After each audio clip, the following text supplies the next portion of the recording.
আপনি একজন হুজুর হয়ে কিভাবে পারলেন এই কাজটি করতে? এত বছর এত বছর দিনের দাওয়াত কাজ করছেন, মাদ্রাসা মসজিদে খাইছেন ঘুমাইছেন। আপনার কি কাজ শুধু এটাই? খালি খেয়ে পেট বড় করা? শুধু খানকায় বসে, মসজিদে বসে শুধু জিকির করা, এই সমস্ত কাজ শুধু আপনার? জাতির কল্যাণে কাজ করা কি আপনার দায়িত্ব নয়? জাতির কল্যাণে, জাতির মুক্তিতে মাঠ পর্যায়ে আপনার দায়িত্ব কি, অবদান কি? দেখান তো কোনটা আপনার। এত বছর আপনি মাঠ পর্যায়ে কোনো কাজ করেন নাই। এখন সময় সুযোগ এসেছে জাতিকে ঐক্যবদ্ধ করার, জাতিকে সচেতন করার, মাঠ পর্যায়ে কাজ করার, জনগণকে তাদের অধিকার সম্পর্কে সচেতন করার। কিন্তু আপনারা শুধু খানকায় এবং মসজিদের কোণে বসে আছেন। অলসতা এবং জ্ঞানহীনতার পরিচয় দিচ্ছেন আপনারা। তারপরে সবচেয়ে বড় ভুল যেটা, এটা হচ্ছে ইসলামিক দলগুলোর মধ্যে এমন এমন দল আছে যাদের মার্কা, প্রতীক, নাম, দলের নেতা জনগণ কেউ চিনে না। জনগণ নামও শোনে না, দেখেও না, বুঝেও না, চিনেও না।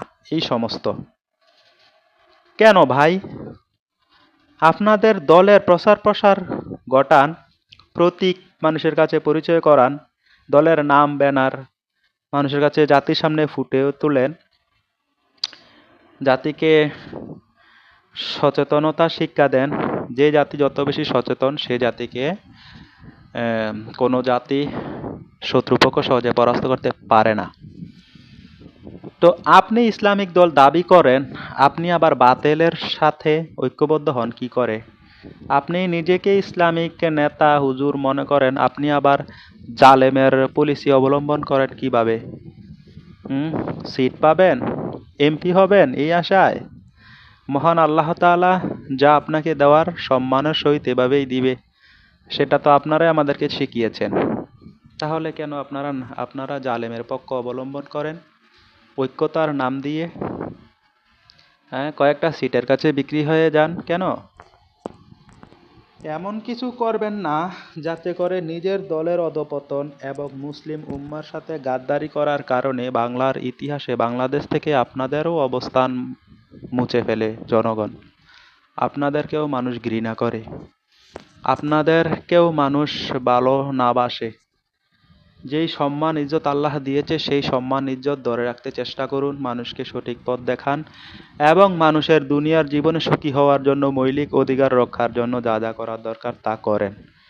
এমন কিছু কাজ, পদক্ষেপ, কথা বলা যাবে না যেটা জনগণের বিরোধী। জনগণ, আমি আপনি সবাই, আমরা এই 16 বছর শান্তির মুখ দেখি নাই।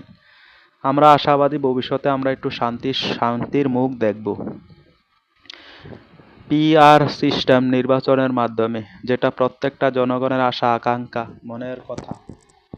পিআর সিস্টেমের মাধ্যমে প্রত্যেক দল তার অধিকার ফিরে পাবে, প্রত্যেক জনগণ তার অধিকার ফিরে পাবে, প্রত্যেক ধর্মের লোক তার অধিকার ফিরে পাবে। প্রত্যেকটা জাতি বা গোষ্ঠী, বাংলার আনাচে কানাচে, গ্রামে শহরে বন্দরে, সব জায়গায় মানুষ তার অধিকার ফিরে পাবে। কারণ তারও একজন নেতা আছে, তারও একটা ভোটের মূল্য আছে। তার ভোটের মূল্যায়নের মাধ্যমে তার নেতা সংসদে যাবে, আর সে সংসদ থেকে জনগণের জন্য বাজেট বরাদ্দ করে সেই বাজেট জনগণের জন উন্নয়নমূলক কাজে ব্যয় করবে। দলের সুনাম, প্রশংসা, দলের স্বার্থ, মান সম্মান বজায় রাখার জন্য উন্নয়ন করবে, দুর্নীতি নয়। কম্পিটিশন, অমুক দল এত আসন পেয়ে এত উন্নয়ন করছে, অমুক দল এত আসন পেয়ে এত উন্নয়ন করছে, এই যে একটা কম্পিটিশন, কম্পেয়ার, উন্নয়নের জোয়ার বয়ে আনবে দেশে। লোক দেখানো উন্নয়ন নয়। লোক দেখানো উন্নয়ন একটা, তাও উদ্বোধন করতে শত শত মাইল জাম লেগে যায়, 1 থেকে 2 দিন ধরে জনগণের ভোগান্তি হয় যাতায়াতে। অথচ বহির্বিশ্বে উন্নয়নের হাজারো উদাহরণ আছে, হাজারো শত শত উন্নয়ন করে, তারা এভাবে প্রচার করে না। কিন্তু বাংলাদেশে একটি উন্নয়ন হলে প্রচারের জন্য উঠে পড়ে ব্যস্ত হয়ে যায়। কেন? কারণ আমাদের মধ্যে সচেতনতার অভাব, বুঝার অভাব।